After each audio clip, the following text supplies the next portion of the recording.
Hi everybody, welcome back. So we are being spoiled for royals this week. We're going to have lots and lots of royal news because this week is Royal Ascot week and I've got some news for you guys.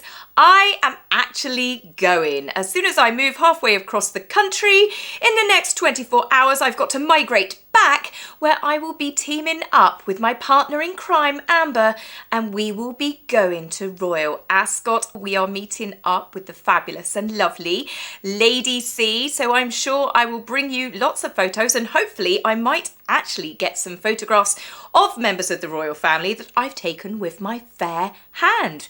Now, we were spoilt over the weekend with Troop in the Colour, and yesterday was another beautiful, colourful event in the royal calendar because it was the Order of the Garter service. The annual procession sees members of the royal family and the Knights of the Garter walk through the grounds of Windsor Castle to St George's Chapel after enjoying a spot of lunch hosted by the King. And don't they all look amazing in those beautiful robes and plumed hats? The most noble Order of the Garter was created by King Edward III in 1348, who was inspired by the stories of the Knights of the Round Table and King Arthur and decided that he wanted his very own honourable knights. They've come a long way since then, where they now appoint women as well as men. Male members are called Knights Companion and the women are called the Ladies Companion. Queen Camilla, the Princess Royal, and as of last year, the Duchess of Gloucester are all members of the Order. All of the people that join the Order are chosen by the monarch. He grants it as an honour for their contribution to public service, national life, or have served him personally. It's so exclusive that there are only 24 positions approved at any given time. The Princess of Wales and the Duchess of Edinburgh looked elegant and beautiful as they watched their husbands through the procession on another beautiful sunny day. Catherine was wearing that gorgeous self-portrait dress that we saw her wear at the 80th anniversary of VE Day, yet instead of a black bow in her hair, she was wearing a lovely Sean Barrett hat. The Duchess of Edinburgh looked equally just as beautiful in a lovely pink dress by Susanna Fontaine and a Jane Taylor hat. All details, of course, provided by Rem is a Good Boy on Twitter and on Instagram if you want to stay up to date with all of the royal fashions. It was another perfect day of tradition, of pomp and pageantry. Catherine looked particularly beautiful, sat alongside Prince William as she happily smiled and waved at the crowds that had gathered as the service was over, and they were then led up to the castle in a beautiful horse-drawn carriage. Now that's an exit by a real prince and princess in, I would say, the old school Disney style. They are such a beautiful fairy tale story and I am here for it. Another bit of news that I was really happy to read and to see, which I actually did cheer out loud, not going to lie, was David Beckham has finally been given his knighthood. We now have Sir David and Lady Victoria, and I couldn't be happier for the couple. There are so many mean things that are said about David Beckham, and I think it's the same people that say mean things about the royal family. I think he has proved himself to be loyal to the monarchy more so than a certain blood member. The respect that he showed to Queen Elizabeth during her life and also after her death is something that put David up on a completely different level for me. The fact that he queued for, I think it was 12 hours. I mean, he was queuing for hours and hours alongside members of the public to pay his respects when the Queen was lying in wait. He's clearly proven himself to the King. He's now an ambassador for the King's Foundation, and also he has worked on a couple of projects, drawing much needed attention to the Prince of Wales projects. We've seen him at the Earthshot Prize. He took part in a fundraiser for the air ambulances as well. So it looks like that we will be seeing David and Victoria at more royal events and probably some more state banquets as well. In some lovely non-royal but royal news, it's slightly dated but I wanted to share it. Hearts all around the world broke as many women and men, I'm sure, were crying into their hankies as the King's super equerry, who is now, I believe, his private secretary as well, Lieutenant Colonel Johnny Thompson married his beautiful partner Olivia Thompson on the 25th of May at St Mary's Church in Great Bedwin. Her dress, her veil, her flowers were all as gorgeous as her husband, both in and out of his uniform. Keep your minds out of the gutter, but a big congratulations to the Thompsons on their happy day. It looks like that the weather played very nice for them as well. Now, in some further royal wedding news, well, almost kind of really, it relates to a royal wedding. The Duke and Duchess of Kent just celebrated their 64th wedding anniversary on the 8th of June, and looking back at some of the photographs from their wedding, her dress gives me the whole Grace Kelly vibes. How beautiful was that? That's one of my favourites. So congratulations to the Duke and the Duchess of Kent on reaching such a wonderful milestone together. Now, the Duke of Kent, we've got some more news on him. He has had an exceptional portrait painted of him, and this was done by artist Jamie Correth.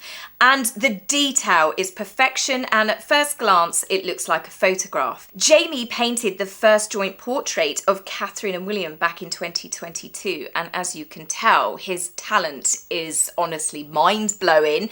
But I would like to request that the next time the palace are commissioning a portrait of the king, can they please go to Jamie, because I'm not so sure on the last two portraits. I know lots of people get very upset and they like the red portrait. I like the picture of the king, but I didn't like all of the red background. I thought it was just too much. And this latest one, sorry to the artist, but it looked like a cartoon caricature and it looked washed out. So Jamie needs to be put forward. I would love to see one of King Charles done to the same level as the Prince and Princess of Wales and now the Duke of Kent. Now, of course, with all of the royal news coming out, someone was bound to have popped up, especially with Harry's latest appearance. And funnily enough, at the same time that she'd posted that video roundabout of Harry, you know, her last thought of the day, better put something out there for Father's Day, I guess, she also had clips released for another podcast that she's appearing on. I think it's been released today. I've seen a couple of excerpts, and to be honest with you, I'm not sure I really want to make the time to watch it over the next few days. I am so sick of Meghan talking about herself and people talking to her like she's this amazing businesswoman. She is a founder.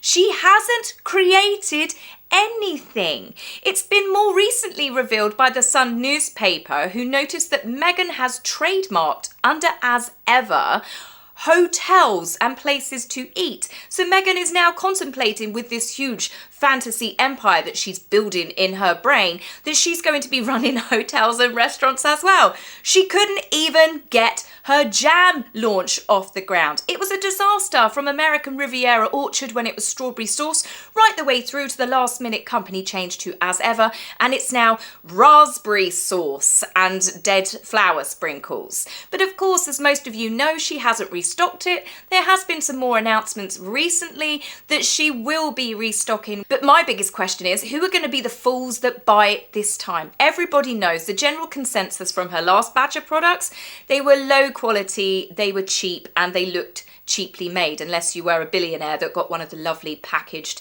wooden carved boxes that she sent out. They got the good stuff. Everybody else, not so much. We also know that Meghan used a marketing trick where she had limited numbers of stock, so it sold out super quickly. This is a stunt that's done by lots of people and lots of companies, but generally when they oversell, they make sure that they restock fairly quickly. Meghan hasn't done that. She took people's money, people had to argue for refunds, and they are still waiting for new products to be sent out. So for Meghan to be talking about expanding her non-existent empire is just honestly ridiculous. So the podcast she's appearing on is with Emma Greaves. She is a British woman that started up the Skims fashion line with the Kardashians. I believe it was Kim Kardashian, to be exact. Now, lots of clips are doing the rounds, and I'm just going to play a couple of brief ones for you. So clip number one. Meghan, I so love you have packing to the choose. lunchbox. You do? Yes, Oh, that's like... stop it, Meghan. No, you don't. Do you Yes, do? I it? do. Lisa, do you like make shapes and like make it look all beautiful? Is it a sprinkle situation? Are we putting? Sometimes. Oh my.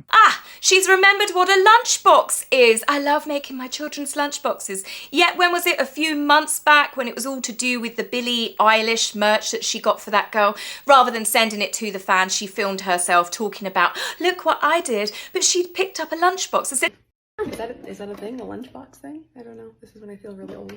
and now Meghan loves packing her children's lunchboxes. Again, she trips up over the amount of bullshit she puts out into the world. Clip number 2. And it was one morning, beginning of the new year, so many friends at the same time had texted saying, I don't know what it is, but your jams just make me so happy. And I thought, maybe that's the thing. Sorry, nobody believes her. Nobody believes that, really. That New Year's Day, all of her friends, her many friends, all texted her saying, Meghan, your jam makes me happy. It brings me joy. And this is obviously Meghan talking about her inspiration as to why she decided to start putting joy out into the world. Oh, I'm sorry. I thought it was Bella Bajaria from Netflix that convinced you to do it. Or was that just a story she's forgotten about from a few weeks ago? Again, she is tripping up over herself because she just doesn't stop to think, ooh, what was the last story I told? So, finally, clip number 3. Now this one, she's got some pretty big hubris to say this. If you could rewrite your public narrative from scratch, is there anything that you would do differently? Yes, I would ask people to tell the truth.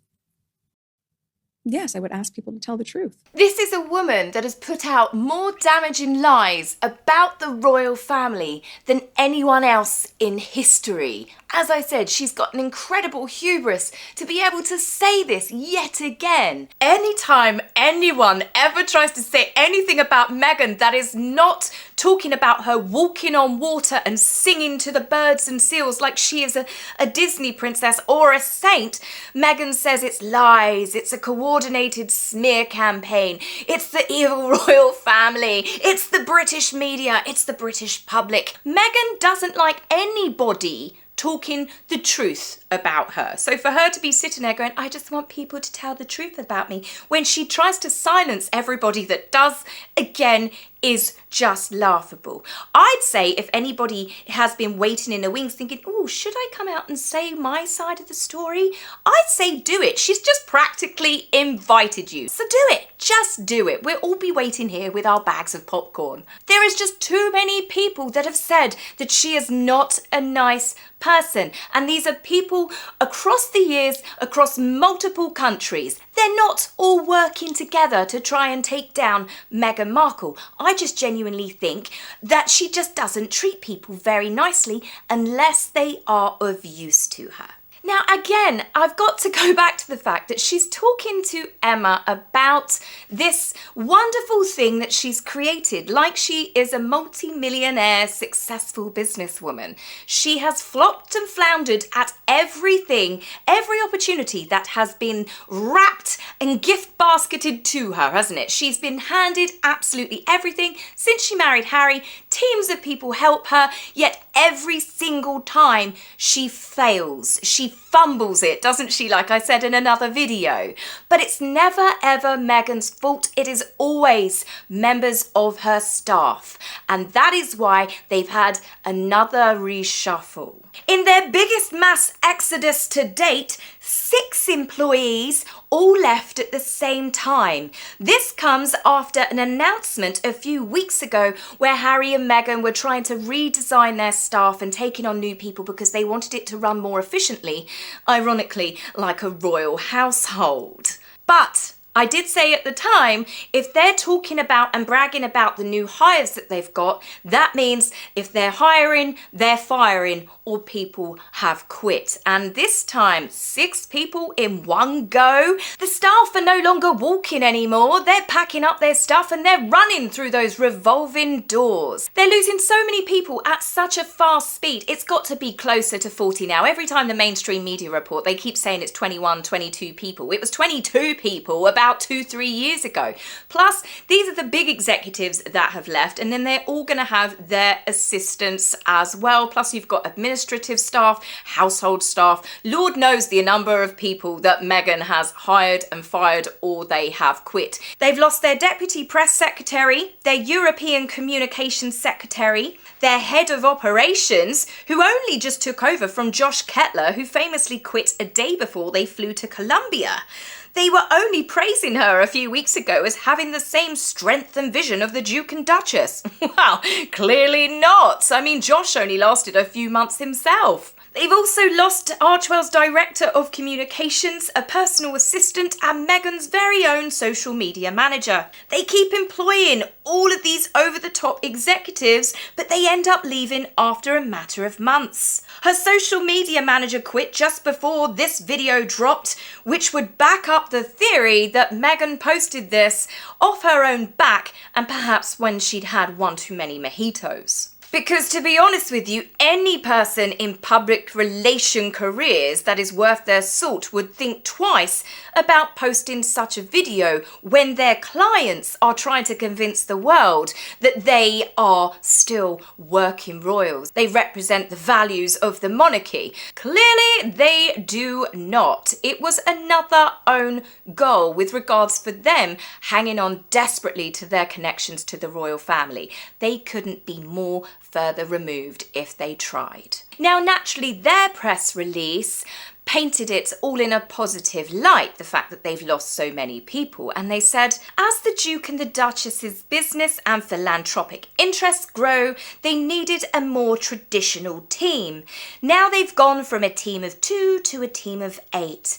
Operations across 5 different time zones will give international media and stakeholders better access. Better access. What? Meghan clearly wrote that press release herself. They are pretending that they are so important that they need their lives run like they are an international corporation. Yet, unlike an international corporation, they haven't got a business, they haven't produced anything, despite all of the countless opportunities that have been thrown at them. Everything they've done has completely tanked. They can go through as many PR people as they want, but you cannot make a silk purse out of a sow's ear. Meghan can continue going podcast to podcast pretending that she's a successful businesswoman as much as she likes. The proof is in the pudding. She couldn't even get selling jam right. A Girl Scout selling cookies would have had more business acumen than Meghan. The only thing that Meghan has truly been successful at is destroying her own reputation and dragging her husbands down with her. Every time that Meghan talks publicly, it's just another PR disaster waiting to happen, or another staff member waiting to be sacked. And you know what? I'm here for it. So, on that note, I'm going to go. I've got to get my stuff ready because, well, I'm going to Ascot in a couple of days. I will keep you guys posted and I will see you by the weekend with lots of glorious photos and fingers crossed, some actual real royal ones too. Take care for now. Bye.